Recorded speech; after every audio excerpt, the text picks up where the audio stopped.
probably I am seeing myself seeing more visions of the particular goal of what we are both chasing more than the leader. Or let's say in marriage, I'm seeing more visions than my husband, like what the family should achieve together more than my husband. And he seems to just be down, like he's just satisfied with the status quo. And I'm looking ahead to pushing forward.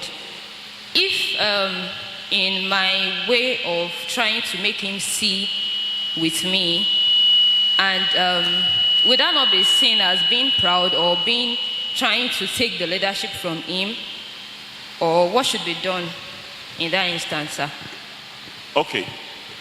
Now, I will give you 2 instances in the Bible where the woman seemed to have something more than what you can sit down please, than what the husband had. First, I will talk to you about the Shunammite woman, and then I'll talk to you about the mother of Samson. Now, the Shunammite woman was a wealthy woman, and the way the Bible described her tells me that she had more money than her husband. She was the one who saw Elisha as a servant of God. She was the one who saw that Elisha needed food. She was the one who also had the revelation of building a house for Elisha. But you notice that in all of this, the woman did not single-handedly, jump into that project and run with it. She brought this to her husband. In fact, the language was, let us, I pray thee. I perceive that this man is a holy man of God. Let us, I pray thee, make him a little chamber. And let's put a bed, a lamp, a chair, a table there for him.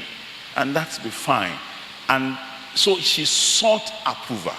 Many times we think that it might kill us if we tell this man who is very slow in taking action and we release our vision into his hand. No, as you are doing that, you are also pepping it up with your prayers, and you are bringing encouragement to his heart. Giving that vision, putting that vision into his hand to run with it is going to be of tremendous help. Now, I will tell you the second one, which was Mrs. Manoah. She was the woman that met the angel that spoke to her about the conception of Samson. She got home and she told her husband. And her husband took up the challenge in prayer and asked God to send back that same servant of his. And God heard. When the angel came again, I was surprised that the angel did not report to Manoah. The angel reported to his wife. So his wife had to come and call him because he was not with his wife when the angel arrived. Now, I read the Bible, and the Bible said, and Manoah followed his wife. Now, it meant that that woman was in front while Manoah was at the back. Of course, he cannot afford to be in front because he didn't know where the angel was. So he needed his wife to lead him. But once they got to the angel, the wife kept quiet. It was Manoah who engaged the angel in that conversation. That's what we're talking about. That's what we're talking about. It was Bathsheba that came to David to speak about Solomon to David. And as he was talking, Nathan came in. And David said, who is there? He said, it's Nathan the prophet. And David engaged Nathan in a discussion. And as they were discussing, suddenly David said, where is Bathsheba? And I said, Bathsheba should be there. He said, call her for me. So they have to go and call Bathsheba, which meant as soon as Nathan came in and started discussing with David, even though it was her matter that was being discussed, that woman excused herself. She didn't say, Ojo Ola Ofin Gobe.